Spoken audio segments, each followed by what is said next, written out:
Is that your new? Is that a blow-up doll? Maybe. I don't know yet. You know, at this point, I'm just going to say fuck the intro and we're just going to start here. I just got a destroyed box from UPS. Oh, and God. we're going to start this by real quick opening this up and finding out what's in here. This is either going to be really, really bad or really, really good. We're unboxing now, ladies and gentlemen. It's Anthrax. Oh. It's my new ring light. Oh, nice. Sweet. I thought it... That's weird. I thought it was coming with like a tripod, though.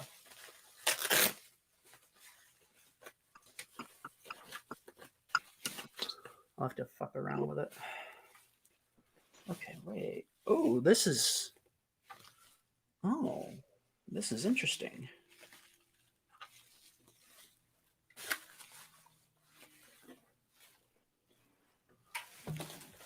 I'll have to mess around with this later because it's very... I don't... Part of me feels like that's not everything. Is it just the ring light? Yeah, and it gives me instructions for a tripod setup. But it's just the light. Okay.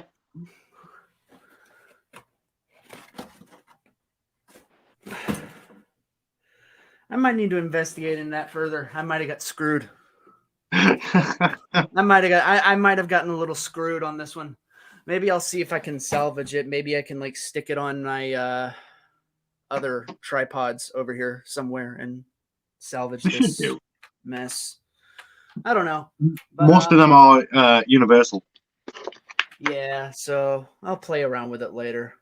I wanted to get a new ring light that would hopefully hold my actual like phone holder because because the way it's set up, the way my current setup is my old tripod is sitting in front of the ring light, so it's just casting a shadow in every fucking promo, and it's annoying as shit to try to edit around. Yeah, the chroma key doesn't really pick it up as well. Yeah, so hopefully if this actually works, right? Dude, there's even like a fucking like plug-in here. What the fuck? I don't know. I ain't got a good vibe. I don't have good vibes about this. I got a feeling there was supposed to be so much more that was supposed to come with this. UPS driver's going to come back. There's another package for you, sir. Yeah. I don't know. I'll investigate this later. But now that that's done... Hi. Hello, everybody. Welcome to the third episode of the Unplugged podcast. This is AB here, and my guest today is someone who has promised me 3 hours of content. Did I? Can you deliver? Was I stoned? Was I drunk? I don't know. When I announced when I posted the announcement for Anton's episode that will now be last week, you said, "Oh, I could give you 3 hours." Yeah, 18 years of fucking E-Fed. Yeah. So yeah, my guest today, and we'll just go ahead and get this one out of the way. Are we going to make the other little detail official here? Which detail? The whole yeah, sure. Yeah, go ahead. Yeah. Going forward, co-host. Yes, I'm going to be asking you all awkward questions. Yes. DJB, how are you, good sir? I'm not high enough yet. Happy 420. That's right. And mine's working in me right now. So by the end of this, this is going to be an absolute shit show. Yeah. But it's going to be fun. It's going to be a lot of fun. Yes, you seem to have frozen there. Oh, have I? It's playing on my end. Maybe it's just on you. I don't know. Yeah. I don't care. Who knows? I might be tripping. Maybe. I'm not sure. Everything looks to be playing all right on my end, so we'll go with it. We'll go with it. Yeah. Yes, I am. I am good. It feels good to be in a studio at 4 o'clock in the afternoon as opposed to 4 o'clock in the morning. Yeah, I bet. Yeah. Is that what time the After Dark shows usually go on for you? No, I'm talking things like shooting the shite. Oh, yeah, right. Yeah, like this morning I Yeah. woke up and they were live on Twitch. Yeah, I was on there for a couple hours. I wasn't around for the full show because I was working. And I was working last night because tomorrow I'm going to watch a live micro wrestling event. Micro wrestling. Yes, little wrestlers. Midgets! Yes. Midget wrestling. Yes. Yes. I And need it's gonna videos. be. Yeah, I think they have a TikTok. Oh I don't God. know if you frequent that or not. It sounds I like an don't. after dark. It sounds like an after dark episode. Oh, I think I just gave you content. Oh yeah. Oh shit. But Yes. yeah, so I had to skip out on the full show last night to cover my day off tomorrow to go to this lovely event. So hey, it's worth it. yeah, exactly. And since I couldn't get absolutely fucking blitzed last night for that show, I'm gonna do it for this one. Yay! Why not? So, Why the fuck not? Exactly. Why the fuck not? So we'll start this off the way I've been starting these off. Pretty much because I am interested in the full on like deep dive. Like I know a lot of people in these sort of interviews, they want to start at like the beginning. I want to go to before the beginning. Oh yeah. So Okay.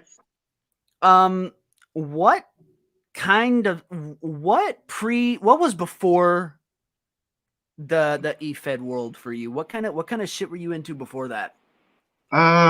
Yu-Gi-Oh cards. I Okay. absolutely loved collecting Yu-Gi-Oh cards. I remember the first deck I ever got gifted. I came home and my mom said, "You've left some rubbish under the cushion on the chair." I was like, "No, I haven't." I lifted the cushion and there was a Joy deck. That was nice. Okay. Red Eyes Black Dragon immediately. Yeah, I liked Yu-Gi-Oh. Fuck no. It was more Simpsons and things that were generally on normal TV back then. Mm-hmm. Sitcoms, Frasier. I love Frasier. Okay. Okay. I fucking love Frasier so much. It's something about British people living over in America. It appealed to me. Yeah. When did you first like start getting into like wrestling and stuff? So, my brother, God rest his soul, I was 11, so he would have been 17. He met a woman called Elaine who would go on to be his wife, and she was a wrestling fan, a big wrestling fan, and she had big cardboard boxes filled with VHS tapes, and she taped all of the Raws, all of the SmackDowns, all of the pay-per-views, and she lent them to me, and that was it. I binge watched the whole Attitude Era several times before I even got to the name change. Oh man, that is beautiful. That was my first introduction to wrestling. Yeah, I know. I told this on the Anton episode, which I mean you haven't seen yet because it airs. That part of it airs tomorrow. But I was talking to him about I started really getting into it around like late 2004, early 2005, mainly like WWE stuff, and I only had Raw. I didn't have the SmackDown channel at the time. But my grandmother had the channel. So every Thursday night, she would just record every show on VHS, and every weekend would just give me a tapes. And I still have all of those tapes in my possession to this day. And one day I'm going to get my hands on a VCR and see if like they still even work. Oh, you Just should be just able just to find a to VCR easier. What's that? Radio I think Shack should have we a VCR. only thing well, the thing is with me, I live in the absolute middle of nowhere, so I'm gonna have to put in some real miles to get to like one of those type of things. But Surely there's a crackhead that I wants think we to. have one here. So I think we have a like a VCR around here somewhere I can pull out and try. I don't know.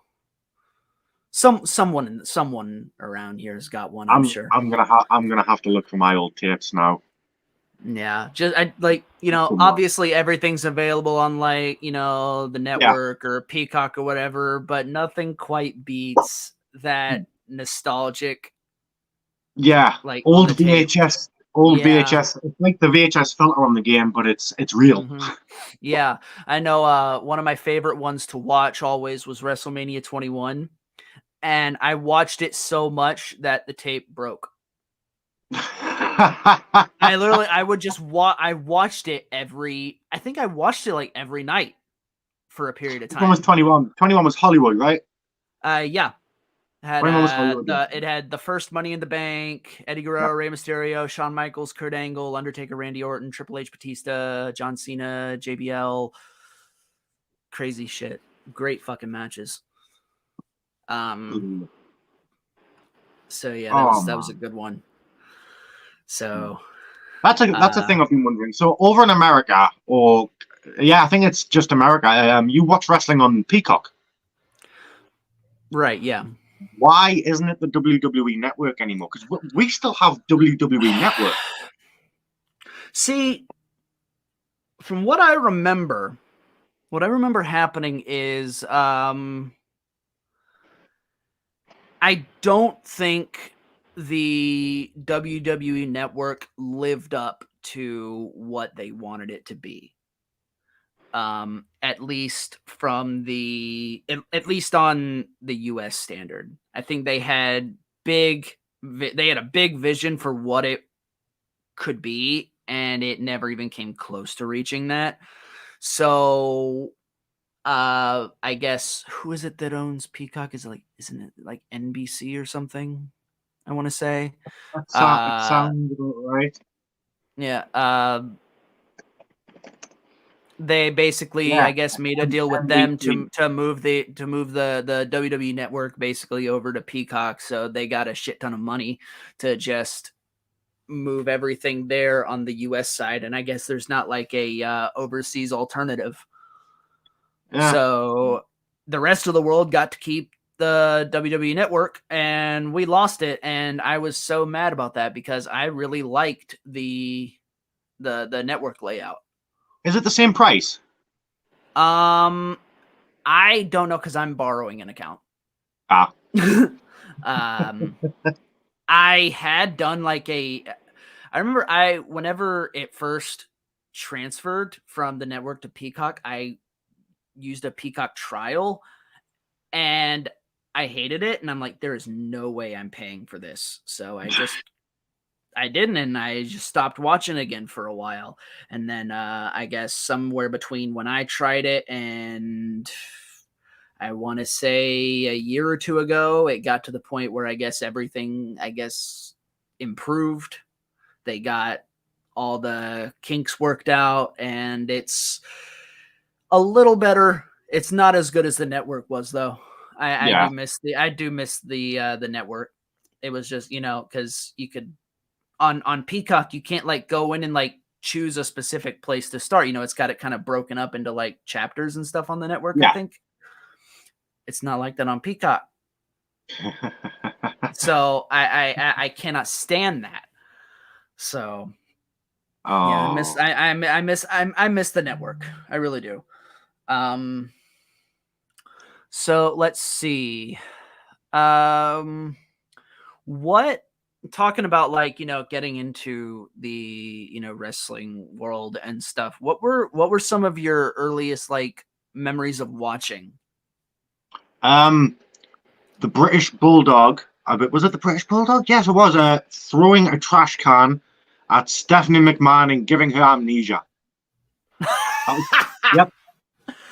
First memory I had, and I believe not long after that, she started dating Triple H. Okay. That's the first memory. Was it dating Triple H or Test? She was dating Test at the time. Okay, and then And then I think the amnesia was the way they got in storyline, they got her out of that relationship and edged it okay. towards Triple H. Okay, because that's one of those things where it's like I haven't really gone back and watched a lot of like that era just yet. I'm really slow when it comes to catching up on older I material. believe it was at And WrestleMania. that detail of British Bulldog hitting Stephanie McMahon with a trash can and giving her amnesia, I had no idea of that even happening. Like, I've never heard anyone mention that thing before.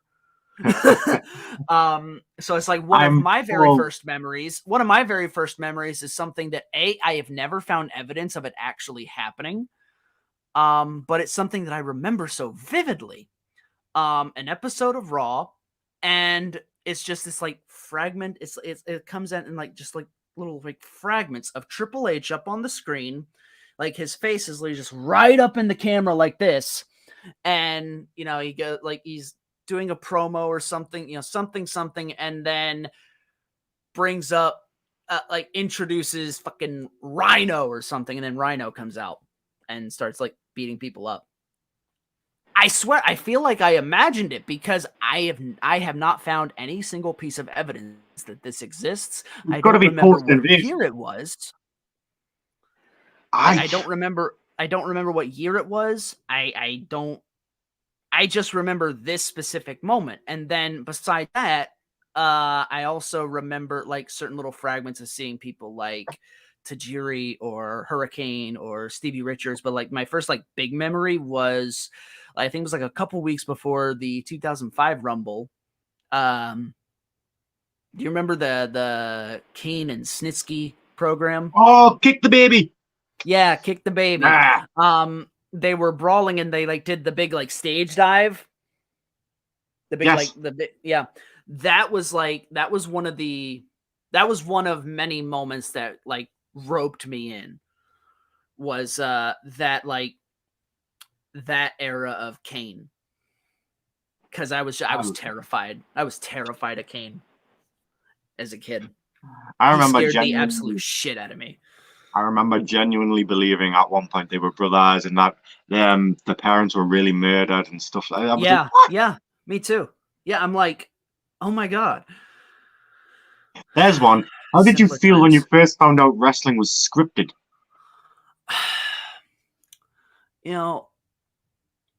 I think for me, it was. I almost feel like it came to me around. No, I do remember this. I first found out because I got to witness it in person with my own eyes. So when I was a kid, my dad is a elevator maintenance worker. He maintains elevators and shit. And one of the arenas around here is now called the Appalachian Wireless Arena. At the time was the Expo Center. He would maintain their elevators, and because of that, and because of their contract with them, he got deals on any event of any kind, concerts, wrestling shows, anything of that came through. He got a sweet deal on them. So he would take me to all these wrestling shows that would show up at Expo. And TNA ran that arena a lot back then. This was like 2006. Why am I not surprised that TNA broke the wall for you? So I remember this was the only time I have ever gotten to go backstage. It was before the show even started. We got there, and we weren't in the building 5 minutes before one of my dad's old buddies that used to work there and kind of just, he would always make sure we got like sort of the best seats and the best experience. He said, "Hey man, a elevator is messing up back here. You come take a look." Yeah. So we got to go backstage, and just huddled in a corner, I see, I want to say I saw fucking Kevin Nash, Kurt Angle, Scott Steiner, and I can't remember who else was all there. Maybe like, no, Rhino wouldn't have been there. I was hoping Rhino would be there. I even bought like a Rhino shirt, but he wasn't there. Was this around about the time they were doing the whole mafia gimmick? Might have been. And then yeah, just like I like just saw everyone just like walking around and like just being like normal people, and I'm like, what's going on here? Yeah. Brilliant. So I'll reverse that on you. What was it? What was it for you? What was your what was your I was moment? heartbroken. I was absolutely heartbroken because when I was little, I was a little cunt, and I loved watching. I loved watching real bare knuckle fights. Kimbo Slice was a favorite. The bum fights, anything that was real. And I always thought, oh my god, wrestling's real. Brilliant. I always thought, oh, wrestling's real. And then I can't remember when or what it was that I'm pretty sure someone told me it was fake, and I didn't believe them for a long time. And then eventually I realized, I got older, I realized, yeah, it's scripted. Yeah, because there's some things you don't pick up on as a child, but then yeah, like Santa Claus, you get older and you start to see certain things. It's like, yeah, but I was genuinely heartbroken for a little while. Yeah, I was like, what is this? And then I think it was like an hour later, ODB threw her sweaty titty rag on me.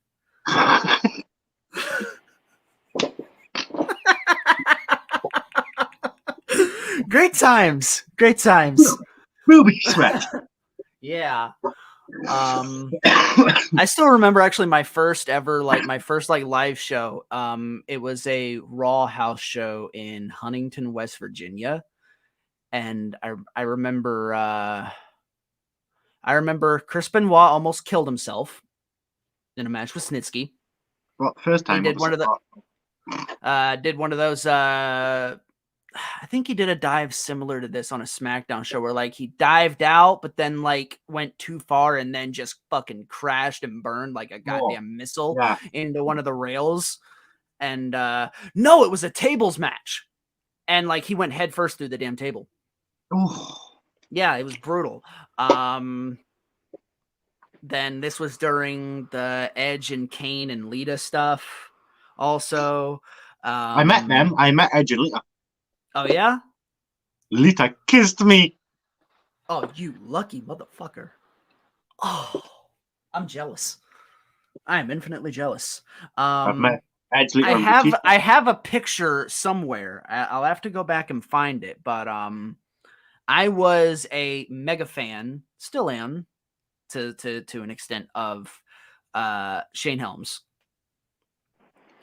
Specifically as a kid, Hurricane was my fucking hero. I was going to say Shane Helms or the Hurricane. Yes, at the time it was Hurricane, but now I can just say just him in general. But Hurricane specifically, and I remember the two things I bought at the merch stand was a Batista shirt and a Hurricane mask. And Nice. Hurricane and Rosie were at the show. They were tag team champions at the time. I think they were fighting La Resistance. They beat them, and then we weren't at the rail, but the match was over, and they were, like doing like the whole slapping hands and everything. And then my dad nudged me, was like, "Hey, fight your way over to the rails. Go over there. I get through there, and Hurricane just so happens to take notice of little old me with my mask on, and he comes up and he like just sort of grabs onto my hands like, "Good shit, kid." Nice. And my dad got the picture of it. It's around somewhere. I'll have to find it. But yeah. I remember meeting Batista one time. It was 2000. I was in the last day of school, 2008, and I decided I wasn't going to go to school that day because Batista was doing autographs. So me and my friend Tony decided to go and wait in line for 3 hours just to meet Batista. And my friend Tony was right in front of me, and I seen this as it happened. He walked up, he shook Batista's hand, and as he went to give him the permanent marker, he went and flipped the permanent marker, marking Batista's lovely plain white shirt with permanent fucking marker. He did not look happy. I asked for a picture afterwards, and no. Oh No. no. Oh no. So it was with that 2004, 5, 6. It was 2007 actually, because it was leading up to WrestleMania, I believe 23 when he faced Taker. Yeah, that was 23. Yeah. It was before WrestleMania 23, and I remember asking him, Oh, "Oh, are you going to beat the Undertaker?" And he was like, "We'll see." That was it. oh man. Oh, I love that. Oh, that's amazing. So now we get to the fun stuff, the introduction into the Fed world. Wow, how did that happen for you? Um, should we get into why I got into it? Yeah, Do you want sure. the why? Let's go Why? there. Where? Who? The everything stuff. Let's just break into it. So when I was a teenager, I was a really short, fat piece of shit. I was massive. I was big, and I got bullied a lot in school. Seven Belly Dan, they used to call me. Oh shit. Yeah, Dan Seven Chins. I don't know why seven. Everyone picked the number seven, but hey, maybe they Seven, counted. Maybe seven, I did have seven, seven seven. chins. But I got depressed, like suicidal thoughts, thoughts no kid should ever fucking have. And I was also angry at the time, ADHD, and I needed something to. Can relate. I needed an outlet, but I needed to do it away from real people because, to be quite frank, people got scared.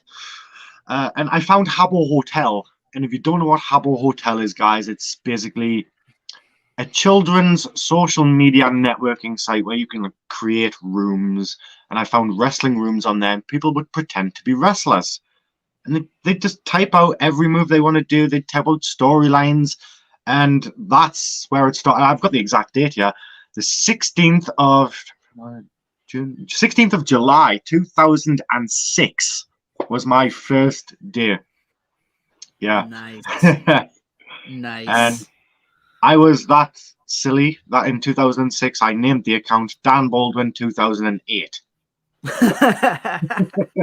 But yeah, I started there. I built my own room there. I actually started my own Fed eventually. Okay. And then Facebook was introduced to me. Mhm. And then I transitioned over. And Okay. it's a funny thing because when I transitioned over to eFeds on Facebook, it wasn't video or written promo wise. It was eFed quizzing. Quizzing. Quizzing. Okay. So you would promo like you normally would, but then when it came time to do the match, you would both have to be online at the same time. The referee, who would be a member of management, an admin or moderator, they would make the post DJB versus, let's say, TJ Blair, first to 10 points. And they would, in the comment section, they'd type question 1, and the first person to get the question got a point.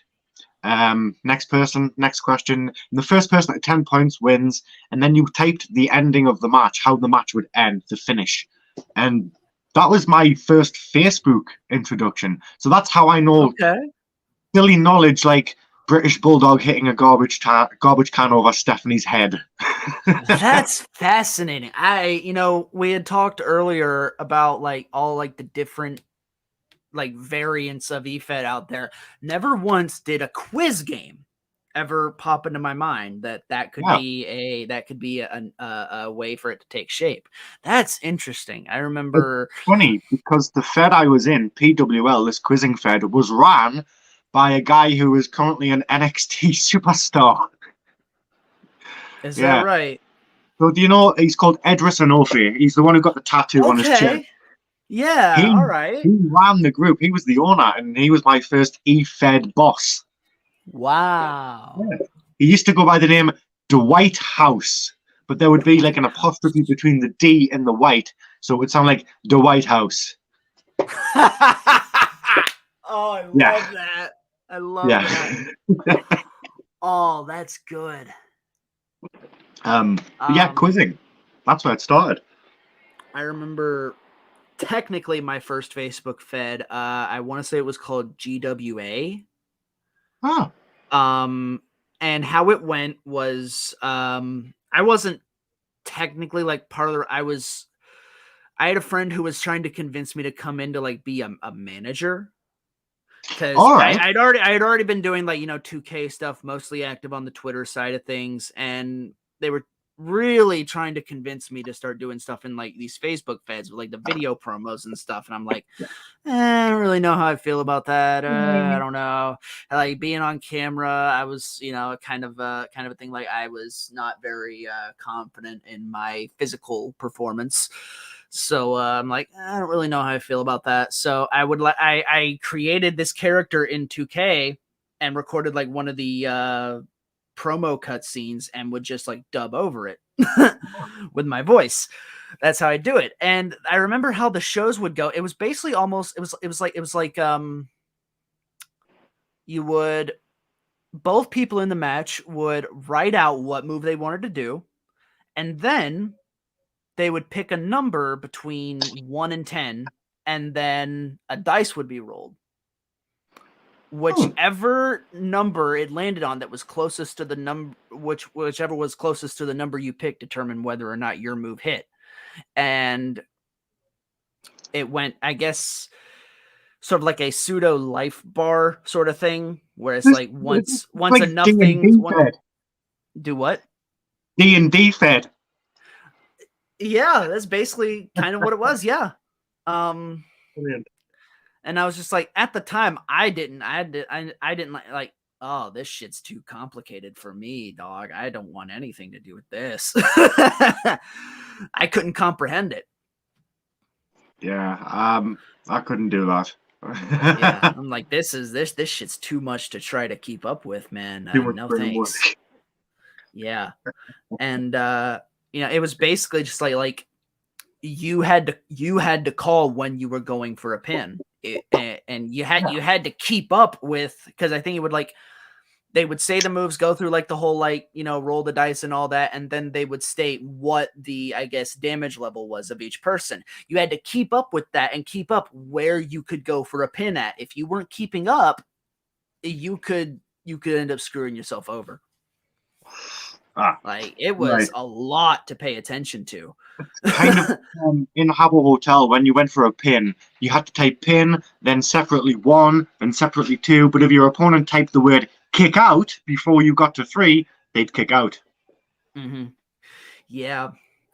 We were talking about the PlayStation Home stuff earlier. Trying to like type all that out on the PlayStation controllers on that keyboard at the time was like, there was, because how they would do it is where like the one that I did stuff in was like you had to put the you had to put whatever it was in between asterisks. Yes. So you had to type those out, and then whatever you were trying to go for, and you had to type it before the other person finished typing whatever they were going to do, or else they got the move and you were just fucked. Yeah. So fun times. I can go. Hey, shall I just go in chronological order? Hey, why not? Go for it. So after the quizzing group, there was a guy there called Ty Real, and he actually introduced me to my first video written fed, which was the one I currently own, GWF. And I've been there for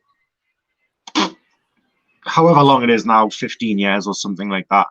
But because of the people in GWF, I found out that the world of eFed was fucking humongous. All of these different groups, different people, different forms of life from all over the world doing this shit.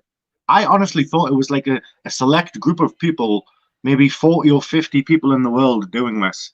And then I found out it was like 40 or 50,000 doing this. Yeah, it's a crazy thing whenever you realize just how big this world is that you're trying to break into. It was like that with me. It wasn't. I don't think it was nearly as severe on the Twitter 2K side. Whenever I started like finding out who all was around, like I knew like, okay, this is bigger than I thought it was, but it was like still, I thought, okay, this is still like manageable. Because like there was a lot of people trying to do stuff, but not everyone got a shot. Only a select few people got a shot. whenever I started getting into like the Facebook side, I was almost overwhelmed with how massive it is on Facebook. My first video fed was something that me and two of my friends started, and they talked me into coming in to, I guess, they wanted me to come in to participate and help them judge. All right. I don't really know why, because I had no experience in the field of judging ever. But I'm like, yeah, they just needed bodies.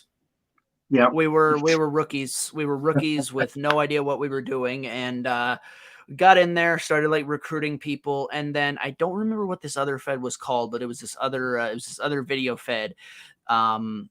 They went to go recruit this guy who had this fed, and he said, "I'll do you one better. I'll come in and I'll bring everyone in my fed with me." So we went from being like this group of nobodies with like 3 or 4 people to all of a sudden having like 200 people on the page. Very nice. I don't remember if I told this on the Casey episode. I know I told it to Anton. People are probably going to get sick of me repeating stories, but it's not really my stories people are here for. They're here for the other person's stories. So I don't care. Our first SWA card, the main event was between this guy called Hollywood Cream and this girl called Nicole Mackley. Now, both of them on their own were actually really good. I feel like if the Nicole Mackley chick, if she had stuck around, I'm telling you, she would have been big in the community. She was good. And she was only like, at this time, she was only like 15, 16 years old and was like crazy good. Damn. So we had that one. I was judging and writing that match. And then they start doing their thing back and forth. And then Cream starts making a bunch of very odd comments towards a 15-year-old girl. Yeah. And we go to him and we're like, hey, so maybe don't get all weird and sexual with someone that young, even if it's just an in-character thing. That's still kind of a line. And he went off. Started like cussing us out, saying, why the fuck y'all have goddamn kids in this shit, huh? Like, what the fuck is up with that? Y'all are bullshit. And then pissed him off. And then the head guy also got pissed. Ooh. And then he left. Him and, let's see, I think his name was Rex Luger. Rex Luger. So Luger and Cream left. So then we thought, well, they left. Everyone else is probably going to go with them. So then all like 200 something people that came with them, we just went and kicked them all out. That must have took some time. Yeah, it took a good hot minute to get that done. So then we made it. We even with like, by the time that happened, we ended up we had a dog shit roster. We only had like 6 people by the time it was done. We made it like 3 cards, and then it fell apart. But yeah, crazy shit.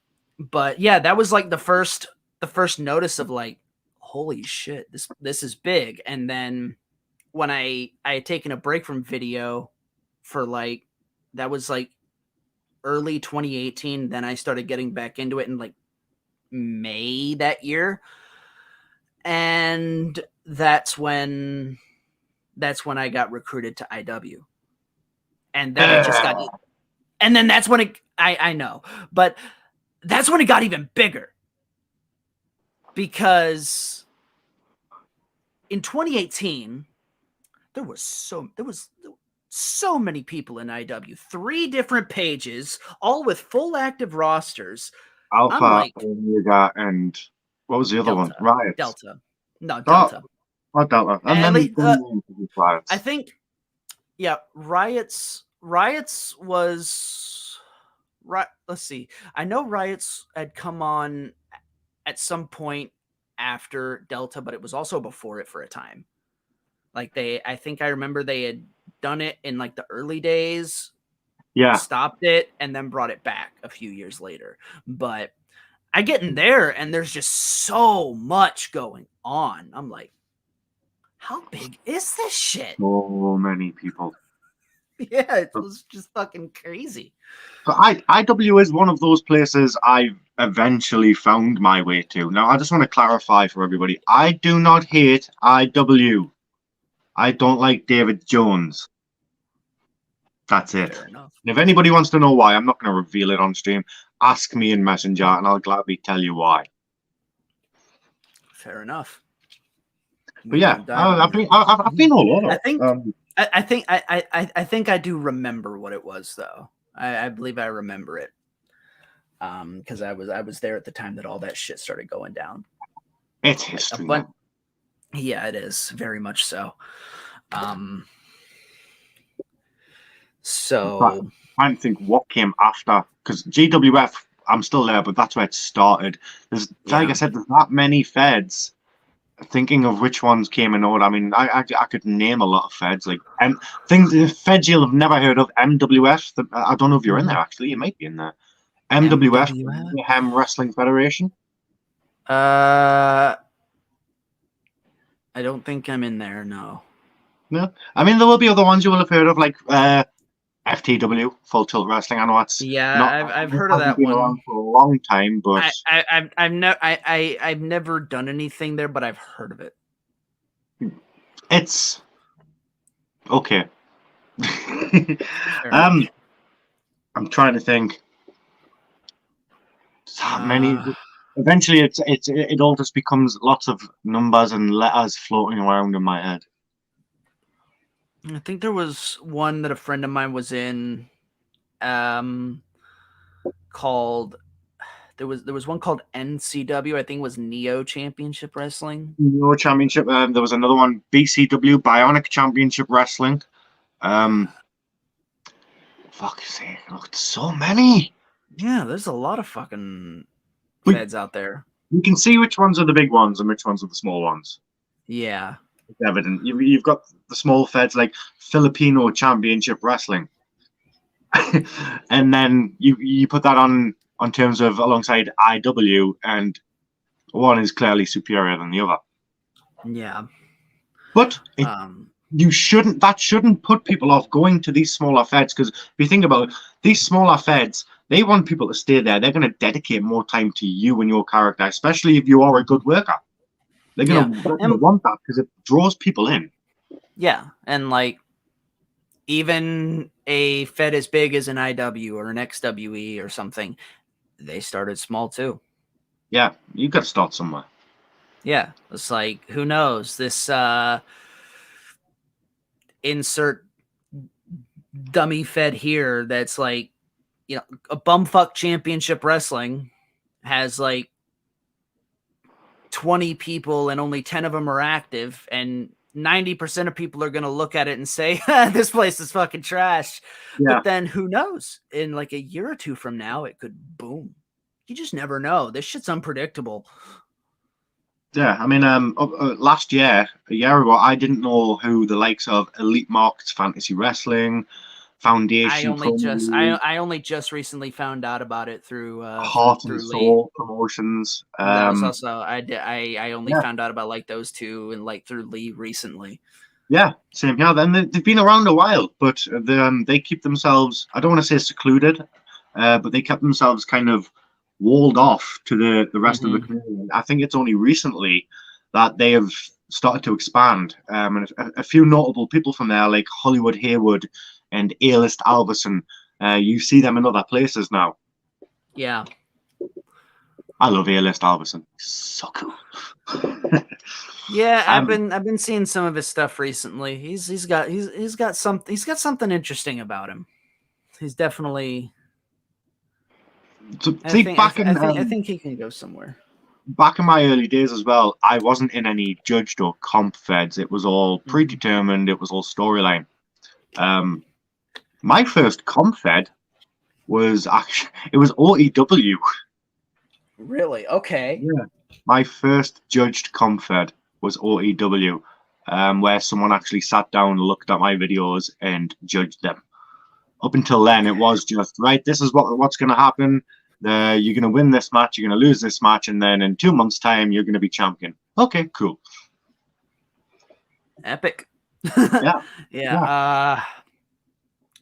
I have. Let's see. We had done the and I brought up SWA. We had done like a judged format, but it was a case none of us really knew what we were doing. My first real dive into the like judged comp world was probably when Agon was a thing in IW. I don't know if you were around for that one. I was a spectator, but I wasn't a competitor there. Yeah, I had tried it out, and I was. I can't keep that energy.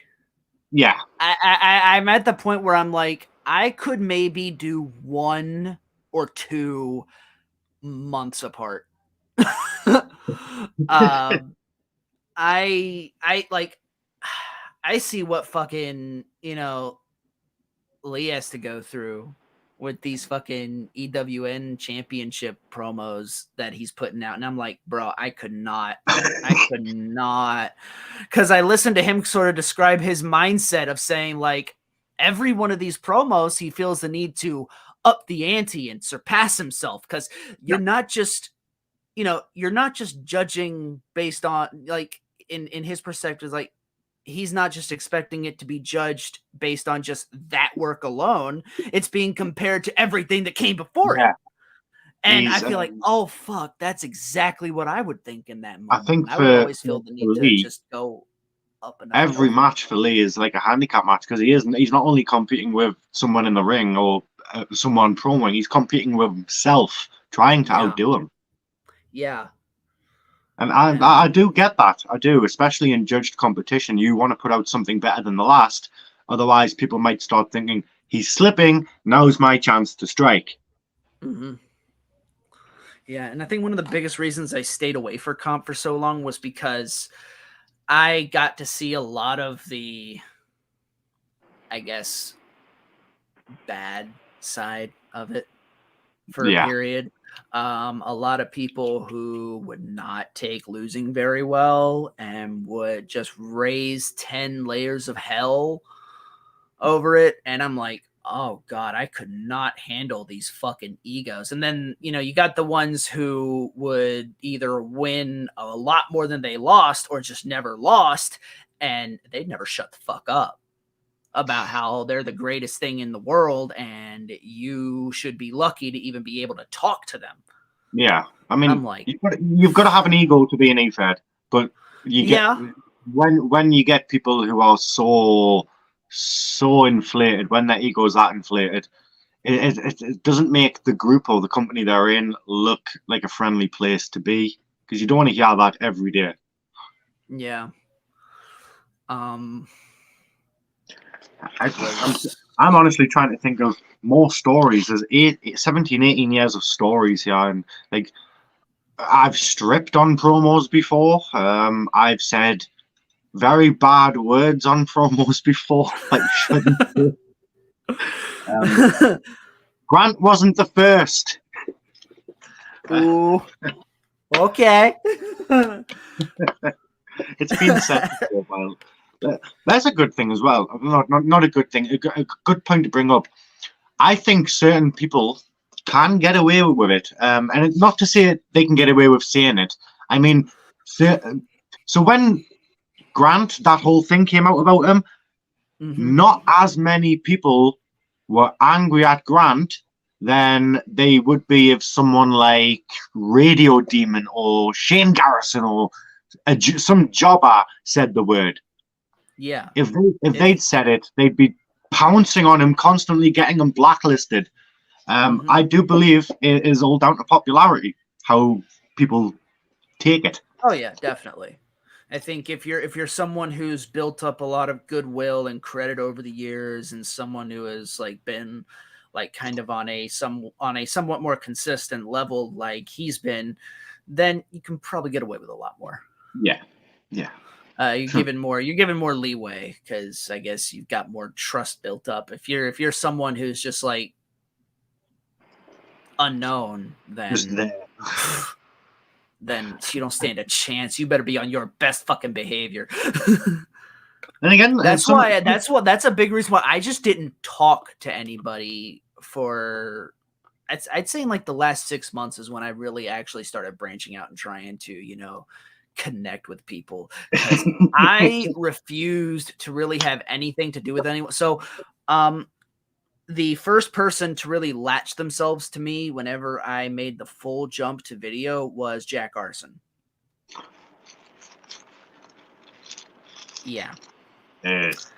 That was the very first person that I got to experience on a full bore basis. And it was a time. All got to start somewhere. Yeah, we all got to start somewhere. So it Jack kind of, yeah. So Whatever happened I got to good old Gary?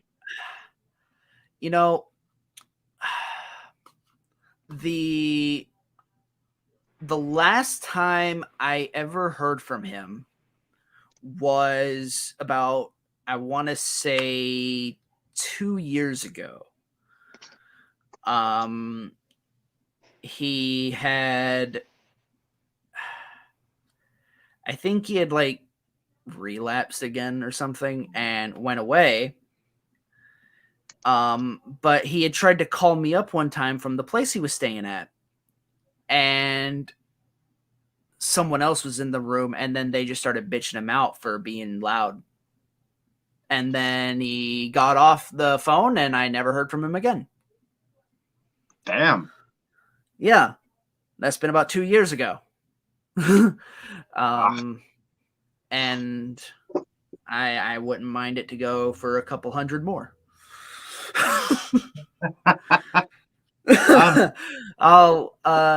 The reason why is not something I feel is appropriate for on-air conversation. After finding all of these different feds, one of the last kind of feds I found actually was 2K feds. And that was only a couple of years ago I found 2K feds, and that was thanks to one of my good friends, Rob Roman, over in NEW. That was his place. And I thought that concept was so amazing, so great, so fucking genius that I decided to turn GWF into a 2K fed as well. And it has been ever since. Yeah, the 2K stuff is a lot of it's depending on how you do it, it can be a lot of work. But it is so if everything goes exactly the way you want it to, then it's perfect. Because now we're getting into my field of serious expertise. I'm going on like 5.5 years in video, but I had like almost 10 in 2K uninterrupted. You might be able to answer something for me then. Okay. In 2K, ever since they added, the highlight reel, in-game highlight reel. If I capture footage from that, how the fuck do I capture the audio that goes with it? You don't. I can't have a silent match. Okay, so, well, there's ways to get around it. Basically, one way I tried, which is a lot of work, is whenever you go to record, you just whenever you go to start the match, you just record as soon as you start the match. Record everything, the raw footage and the highlight reel together, and then you edit it.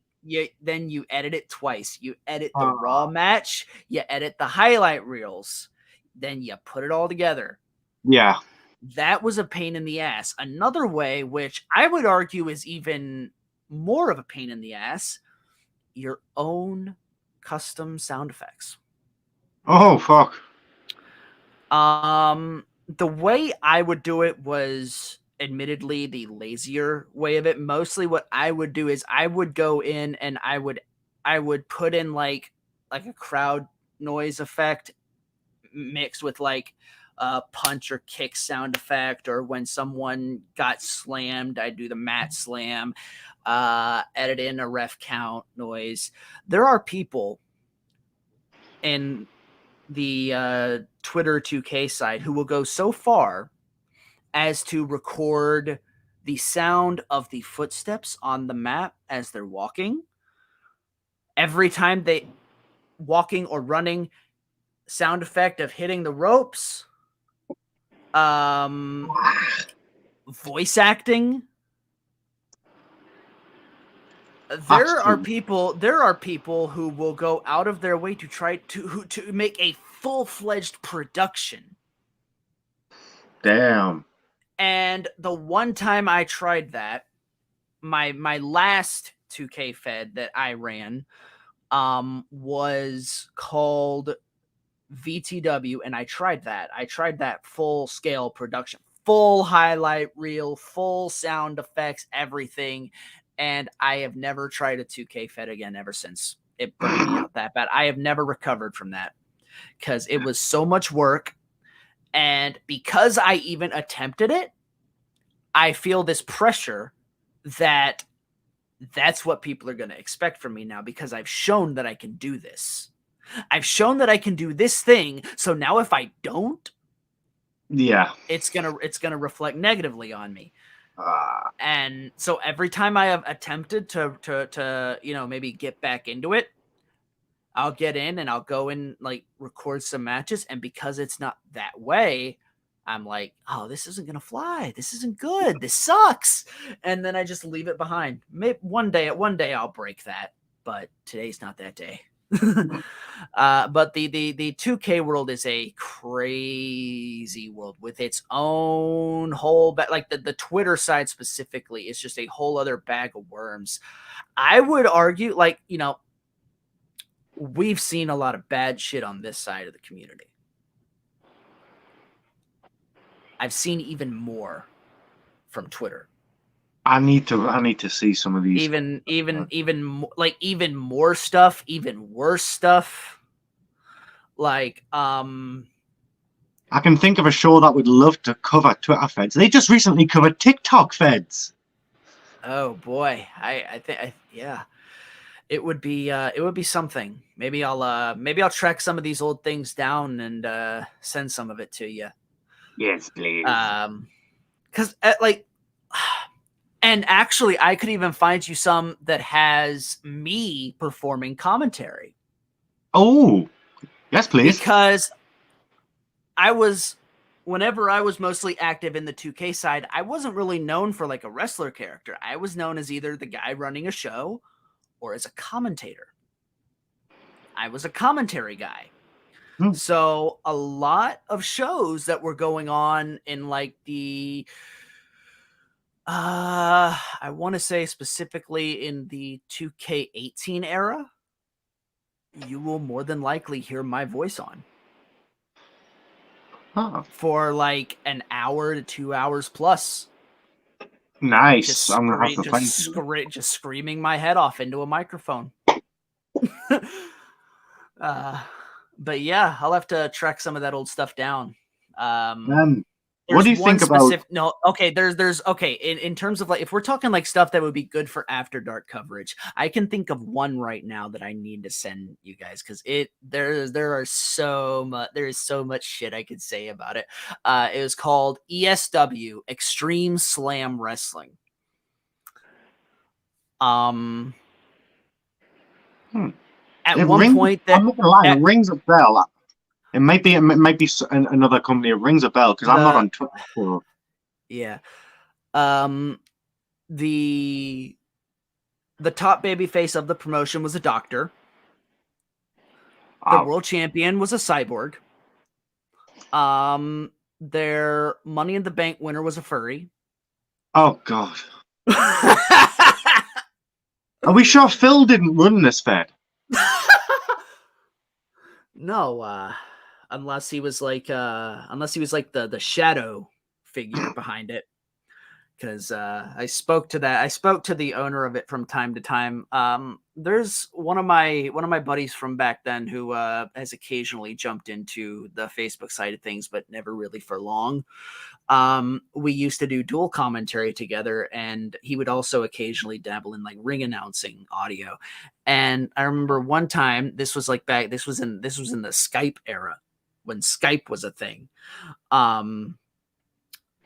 We had got on a call because he didn't have a way to record his audio for ring announcer clips. So I got on and said, okay, I've got a call recorder. I'll record your clips and send it to the guy so he can edit this. And I remember he got to this one match, and he had one of his mid-card titles was called the Universal Championship, and its champion was this guy who was basically, let's see, his name I think was the Evil Brute. He wore a bright ass green singlet, a green mask. Just basically he looked like a walking toxic sign. And he was the Universal Champion. So I'm recording this guy's audio for the ring announcing clip, and I'm listening to as he's reading off the notes he was given. So he goes, in this corner, from wherever he was from, weighing in at however much he weighed, he is the ESW Universal Champion, Dumbass! Nice. And his opponent, who was called Master Striker. Oh, God. And his opponent from blah, blah, blah, weighing in at blah, blah, blah, Master Bader. I knew that was coming. Yeah. And we sat there and died over it for like a good 10-15 minutes. And then later on for ESW, we were supposed to do a commentary duo for it. And it was the show was so bad that halfway through it, we got so bored that I started out playing the, face play-by-play, and he was doing the heel color. Halfway through the show, we completely switched our roles, and I went heel and he went face halfway through the show. And we got fired. Well, let me rephrase that. My buddy got fired and I left in protest. And I've had a situation like that. Oh, yeah? Over in IW. My buddy said, if you kick DJB, I'm leaving too. Well, we were fired. Woo! Relatability. Oh, fun times. Fun times. Man. So, I was going to ask before, you see all these judged feds out there. What do you think about the whole purchasing real belts and sending them to people? When I first saw, because we brought up OEW earlier, that was I absolutely love real belts. I remember, first place I had seen it was in OEW, and so far the only place I know that's ever done it. Well, they're doing another thing now, and they're doing the whole real belt thing. Bob. Same company, basically. Yeah, same company, just a different name. I think was it actually called Best of the Best, but I just prefer to call it Bob. Yeah, it's Bob. Hey, Bob. But I saw that, I'm like, oh, well, that's interesting. But of course, my introduction to OEW was once again through Jack Arson, who had just caused a bit of controversy for not shipping a title back. Yeah. Oh, well. Yeah. Although he claimed that he was, but I don't know. I'm sure he eventually did. Yeah, he did. He did eventually. It just took him way longer than they expected him to take. So, yeah, but I'm like,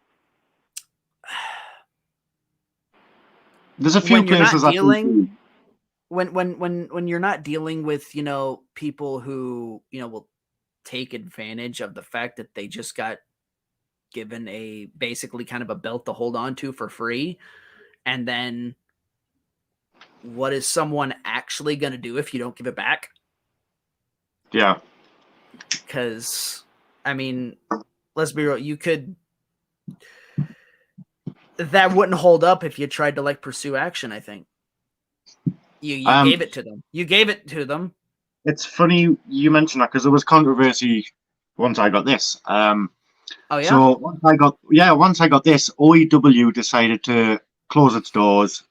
They were done, and we proved we have video evidence as well of Daryl telling everyone who had the belts, currently held the belts, that they could keep the belts. I remember that. Yeah, I remember that. So that's what happened. And then he decided to open up the company once again, and several of the champions who had the belts were like, "Well, look, we don't have the time to do this anymore. You said we could keep the belts. We're not doing it." And he tried to make a big deal out of it. Obviously, he failed, but Yeah. Holy shit. That I didn't know. Because I might have been on break at that point. I don't know. yeah. And then OEW as a group got deleted. Yeah. Yeah, all the good work that people did. Some of my best work against Dylan Mason for this championship, all gone. Yeah. Speaking of Dylan Mason, one of the finest gentlemen I have ever had the pleasure of promoing against Yeah. and meeting, he's a fun actually. one. Yeah, Oh yeah, you guys did Yeah. actually get to meet. I remember yeah, that. I met Yeah. Dylan. Only for one Yeah. night, but worth it. Greatest one night stand of your life? Oh yes, Absolutely. I love second greatest. Okay, I went to who's see the first? I went to see Phil a few weeks back. I mean, he is the fuck man. He is the fuck man. Yeah, like one or the other. You know, you can either have the fuck man or you can have the hashtag one. Yeah. I know I did promise 3 hours of content, but there are people arriving. Okay. So I don't know how long I've got. Okay, that's fine.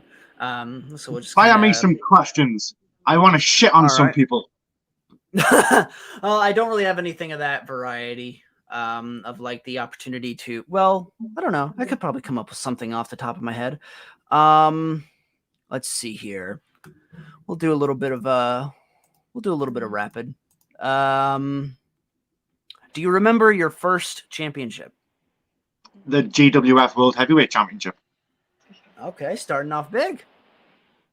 Yeah. Big. Within 3 months. Okay. This one may or may not be a little more difficult. Do you remember your first big storyline? Oh fuck. Big story. Like it could be a title thing. It could be just like a... Probably my first World Heavyweight Championship in GWF. It was so after the first match I had there. From then on, the owner, the original owner, who handed it over to me, decided I was really, really good. He liked having a British guy because back then there really wasn't a lot. And he wanted me as a champion, so he put me into a storyline. And that lasted a good 2.5 months with an American guy called Murphy Maddox was his name. And he was like a crazy, demented asylum. He was in an asylum. He was in a mental asylum, and he escaped, and he became a wrestler. And he was psychotic, and it was fun. That was my first introduction to dark characters too. Oh wow, what a great introduction then. Let's see. Who would you say is probably your favorite person to work with? Now or ever? Both. Now and ever. Ever? Mike Storm. Okay. It was. He's someone I haven't really gotten much of a chance with just yet. Well, we almost did in pro, but it didn't He happen. lives 10 minutes away from me, and we No have shit. met up.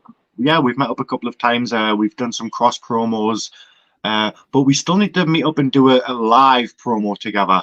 But Mhm. we had a storyline in Rob Roman's Fed NEW where I Mhm. invaded his home and shit in all of his rooms so badly that he got on his bicycle, filmed himself riding along the street, still smelling my shit, so bad he collapsed onto the ground, and he threw himself onto the ground for the sake of the promo. It was so Oh fun. my It god. was so fun. Oh Um, shit. I love but that. if I could choose someone to work with right now, like if I could get into a storyline with someone today, it would be probably Bison or Phil. Because of Mhm. the history there, I think we could work some good magic. Oh yeah, definitely. I would love to see either one of them because Phil's someone I don't get to experience very often in this capacity because he really doesn't. I'm not really sure if he's even like that active. So Phil is a one-fed guy. He doesn't Uh like huh. to be in multiple places at once. He likes to just be in Hmm. one place. He might do special tournaments, like the Diamond Dave Classic over in the SWA or the World Cup or things like that. But as far as feds, he's normally just a one-fed guy. So Yeah, that I would know be he had told me that at one point. And I'm like, okay. Uh, but yeah, he's someone that whenever I do get a chance to see him like do something somewhere, whenever he does kind of step out of that shadow for a few minutes, I drink that shit in because I'm like, oh yeah, I don't know when I'm gonna get this opportunity again. Phil there, Um, he's fantastic. and then Bison for me is someone that we've done a little bit together, but there is still a lot of room. And you and I just recently did a little something together, and Yeah, there's still definitely more room for that to go on. there is, there is. There is plenty more opportunity to really go somewhere deeper with that, and I look forward to that possibility someday. Yeah, Um, I like storyline stuff. I like the yes. creative aspect. Oh yeah, great shit. I'm I'm gonna give you one more, Okay. and then I'm gonna go and beat some kids. Sounds like some fun. Yeah, we here don't endorse child abuse. We do, however, find it hilarious.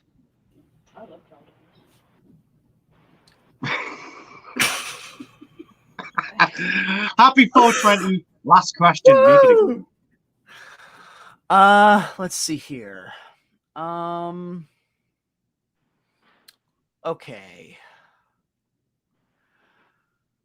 This is the only one that really kind of stands out to me. Who are some of your favorite people to sort of keep an eye on and watch? Like who are people that keep your attention? Um, Definitely Dylan Mason. It doesn't matter where that guy is. He's always entertaining, and you don't know which version of Dylan you're gonna get. No. Obviously you've got the big names like Phil and fucking Bison, Grant as well. Now I was upset because Grant started the Grantiverse series and he never continued it. Bad Grant, if you ever see this. People to watch. You see, there's so many unknowns as well who do put on some fantastic work. Mm-hmm. Some really like there's a guy over in SWA. To watch his promos, you wouldn't see him as a great guy, but I think he's absolutely hilarious. So does Grant. So does I think Phil might as well. He's his ring name is the Blackjack Cowboy, Joshua Farrell. He's Okay. fantastic. He's fantastic. I might have to go search him out. I like watching Monique Dunn. You know Panther. Yeah, yeah. The Love watching her. Panther. Yep, I think she is fucking brilliant. So entertaining. Yes. Yeah. Josh Great. Baez. No matter what you think of Josh Baez, love him. Yeah, I will say it's like when that's someone that I hope I sort of get another like chance to do something with because we had a chance recently and for reasons, it didn't really go the way I think either of us really wanted it to go. So Yeah. hopefully I'll get a chance to run that back sometime. I like watching But you. yeah. I like watching you as well. And I can say the same for me and you. No, I actually hate watching my shit back. Me too, but I have to do it so often. It's Yeah. E-Fed takes the depression away. Watching my own promos brings it back. That's put that on a shirt. Yes. Actually, yeah, that's a good idea. That's a good idea, actually. All right. Well, I think that's a good spot to go. I feel like we covered a lot, even though this might be the shortest one yet, technically. Well, I'm gonna be here for a while, Yeah, so like remember, like, yes, this was a shorter episode than what I've done. You know, one that was almost a full hour and a half, one that went over 2 hours.